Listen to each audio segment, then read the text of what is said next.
के बाद में हरिहर मिलन, वैकुंठ चतुर्दशी, फिर पुण्य। ज्यादा कुछ नहीं कर पाओ तो प्रयास करो कि इन तिथियों पे कम से कम एक दीप ऐसा जलाया जाए जिससे हमें समृद्धि, लक्ष्मी, वैभव प्राप्त हो। घर में भी जो दिए रखे जाते हैं, आपको पहले भी कथा में कहा, विष्णु पुराण मंगरूल पीठ हमारे चैनल पर डली हुई है। अगर नहीं सुनी हो तो एक बार विष्णु पुराण निकालना, आपको आ जाएगी, उसको सर्च कर सुनना। मंगरूल पीर महाराज अमरावती की विष्णु पुराण की कथा आप श्रवण करेंगे तो उसमें वर्णन किया था कि घर में जो दिया होता है वो दीपक भी कोई साधारण नहीं होता। उस दीपक की भी महत्वता है, उस दीपक का भी वर्णन है महाराज। और कई तरह के दीपक होते हैं, और दीपक का भी विधान वर्णन किया गया, उस दिए का भी वर्णन किया गया। यहां तक शास्त्र कहता है कि घर में अगर किसी को बहुत तेज बुखार आ गया है, बहुत तेज बुखार, और बच्चा उस बुखार में तप रहा है, बहुत तप रहा है महाराज, तुम जिस दिए में भगवान की आरती उतारते हो, जिस दिए से तुम भगवान की पूजन करते हो, उस दिए की बत्ती को नीचे डाल दीजिए और उस दिए को पानी की बाल्टी में धो दीजिए। कौन सी बाल्टी में? जिस बाल्टी के पानी से आप बच्चे को स्नान करा सको महाराज। केवल भगवान पर से ले जाकर, पास में से ले जाकर उस बाल्टी में थोड़ी देर डाल दो और उस बाल्टी के पानी से उस बच्चे को स्नान करा दीजिए। 15 से 20 मिनट, आधा घंटा लगेगा, बच्चे का बुखार पूरा उतर जाएगा। इतना विधान है दीप का। दिया कोई साधारण नहीं होता, दीप कोई साधारण नहीं होता। पशुपति व्रत शिव महापुराण में हम बताते हैं, कई बार आपको वर्णन किया कि पशुपति व्रत जब करो तो 6 दिए मंदिर में लेकर जाओ शंकर जी के, 5 दिए शंकर जी के सामने लगाओ, 1 दिया घर पर आओ तो घर के राइट भाग में जब प्रवेश करो तो सीधे हिस्से में घर के दरवाजे पर लगाओ, तब अंदर प्रवेश करो।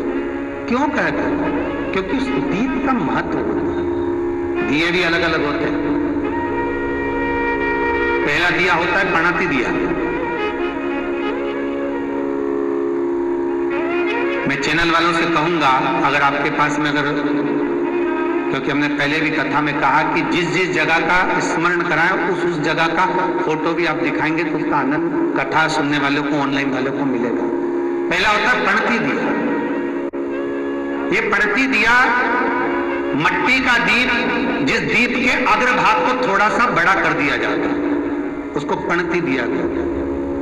ये प्रणति दिया जब भी भगवान के सामने लगाया जाता है तो इस दिए को सम्मुख में जब रखा जाता है तो दिए का जो लौकिक मुख होता है वो अपनी ओर होना चाहिए। प्रणति दिए की जो लो है, बाती है, उसका मुख अपनी ओर होना चाहिए। विष्णु पुराण कहती है अगर इस दिए की बाती भगवान की ओर रहती है तो हमें तपन की अनुभूति होती है, पर इस दिए की बाती जब हमारी ओर होती है तो हमारे शरीर में कोई बड़ी बीमारी आने वाली होती है तो वो कट जाती है। प्रणति।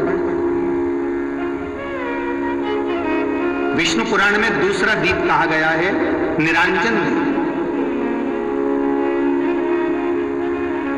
विष्णु पुराण में दूसरे दीप का वर्णन निरंजन दीप। जिस निरंजन दीप में महाराज आपने देखा होगा डमरू जैसी आकृति होती है। अगर चैनल पे कथा देख रहे होगे तो इनके पास में अगर होगा तो अवश्य दिखाएंगे। इस निरंजन दीप में डमरू की आकृति होती है, रखने का भाग और ऊपर का भाग इस तरह से, और ऊपर उसमें दिए लगाए के लिए बाती का स्थान रहता है। किसी किसी में 5 कंगूरे होते हैं, किसी किसी में 6 कंगूरे होते हैं। इसको निरंजन दीप कहते हैं महाराज। विष्णु पुराण के 5वें अंश में लिखा गया निरंजन दीप भगवान के सम्मुख में राइट भाग में लगाया जाता है। भगवान का जो स्थान होता है, भगवान का जो मंदिर होता है, तो भगवान का राइट, आपका होगा लेफ्ट, क्योंकि आप भगवान के सामने बैठोगे तो भगवान का राइट, आपका लेफ्ट। तो आप जब लगाएंगे तो आप लेफ्ट में लगाएंगे, आपका लेफ्ट होगा और भगवान का वो भाग राइट है, तो भगवान के सीधे हाथ की ओर लगता है। माना निरंजन। निरंजन दीप कभी भी तेल का नहीं लगता माना। निरंजन दीप कभी भी तेल का नहीं लगेगा।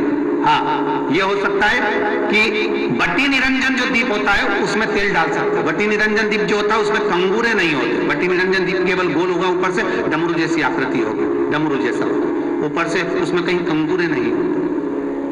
महाराज अगर आप चैनल पे देख रहे होंगे तो बटी निरंजन दीप का भी वर्णन आपको दिखाया जा रहा होगा। बटी निरंजन जो दीप होता है वो केवल डमरू की आकृति में होता है, उसमें कोई कंगूरे नहीं होते। पर निरंजन जो दीप होता है उसमें कंगूरे होते हैं।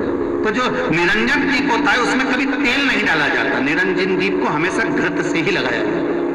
पर बटी निरंजन जो दीप होता है उसमें आप तेल डाल सकते हैं। बटी निरंजन दीप जो लगाएंगे वो तेल का लगा सकते हैं, पर निरंजन में कभी तेल नहीं डाला जाता।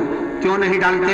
विष्णु पुराण कहती है निरंजन दीप के अंदर अगर तेल की बाती लगाया जाता है तो 1 रुपया कमाते हैं, 1.25 रुपये खर्च होगा। घर में 10 लोग भी कमा कर लाएंगे तो पैसा नहीं दिखेगा, घर में रुपया टिकता नहीं है। अर्थात निरंजन दीप में आप तेल की बाती लगा रहे हो, ये सिद्ध हो चुका है।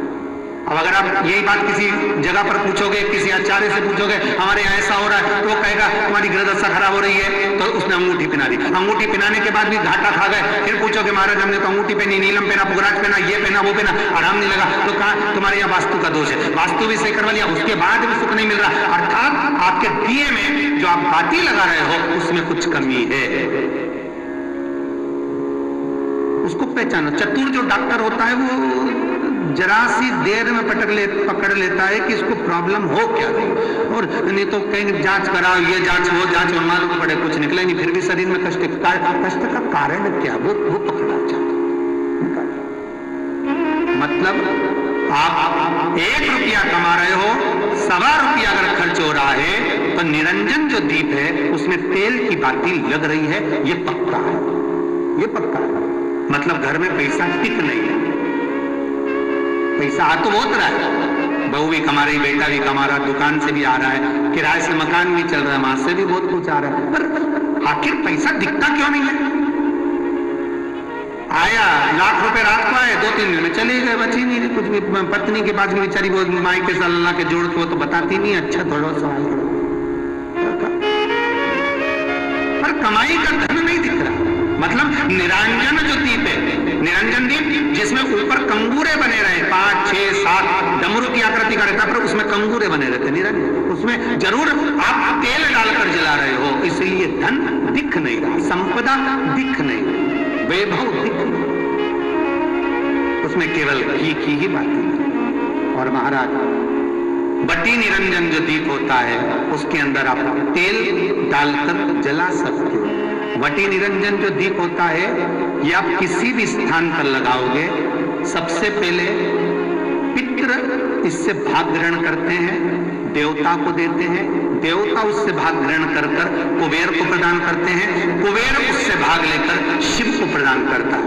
भगवान शंकर बटू भैरव को कहकर घर का उद्धार करते, इसीलिए इसको कहते बटी निरंजन। इसमें कंगूरे नहीं होते।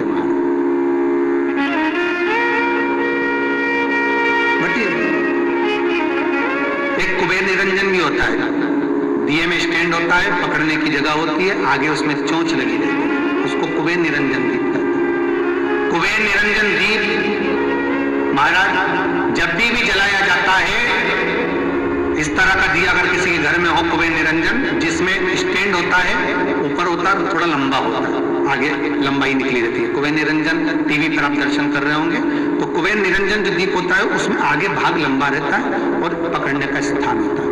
तो कुबेर निरंजन दीप घी का लगाओ चाहे तेल का लगाओ, उसमें लौंग या काली मिर्च, काली तिल या चावल, पूजन वाली जगह में जो चावल रखे उसका 2 दाना चावल का या फूल की पत्ती, कुछ भी उस कुबेर निरंजन दीप में डालना जरूरी होता है, जिससे हमारे घर में भंडार सदा भरा रहे। अगर कुबेर निरंजन दीप खाली जलता है, आपने कई जगह मंदिरों में देखा होगा, कुबेर निरंजन दीप डालते तो उसमें थोड़ा 2 दाने चावल के डाल देते, कुछ नहीं डालता तो एक सिक्का पटक देता, एक का कलदार पटक देता, कोई चवन्नी पटक देगा, कोई 5 पैसे पटक, पर पटकेगा। कुबेर निरंजन दीप खाली नहीं, समृद्धि देगा। महाराज आनंद की अनुभूति कराएगा, सुख को देगा। मट्टी के जो गोल दिए होते हैं, माटी के, महाराज इन गोल दिए का जो प्रमाण हमारे यहाँ शास्त्र करता है, ये चहो दिशा को सुख प्रदान करने वाला। इसकी बात आप कहीं पर भी लगा सकते, किसी भी स्थान में। आटे का जो दिया बनाते हो घर के अंदर, कभी आपने पूजन करी होगी तो आटे के दिया बनाओगे। अभी आप वैकुंठ अपने कार्तिक पूर्णिमा के दिन विसर्जन करने जाओगे, घाट पर लगाने जाओगे आटे का दिया, तो आटे का जो दिया लगाते हैं, इसकी बाती हमेशा याद रखो कि अगर 4 दिए लगा रहे हो तो चारों दिशा में बाती होना चाहिए उसकी, मतलब बाती एक ही रखो पर 4 दिए को 4 दिशा की ओर निर्मित कर रख दीजिए, उसका मुख उधर। आटे के दिए में कभी भी चोंच नहीं बनाना चाहिए, अर्थात बत्ती रखने की जो चोंच होती है आटे के दिए में कभी नहीं बनाना, बिल्कुल गोल बनाना चाहिए और उसको फिर विसर्जन की ओर आप लेकर जाओ या देवता की ओर लगाओ, जहां लगाना है, पर उसमें चोंच नहीं होनी चाहिए। जिस आटे के दिए में चोंच बन जाती है उसको बलि का भाग ग्रहण करने वाले देव उसको प्राप्त कर लेते, तो उसका पुण्य हमारे खाते में नहीं आता। इसलिए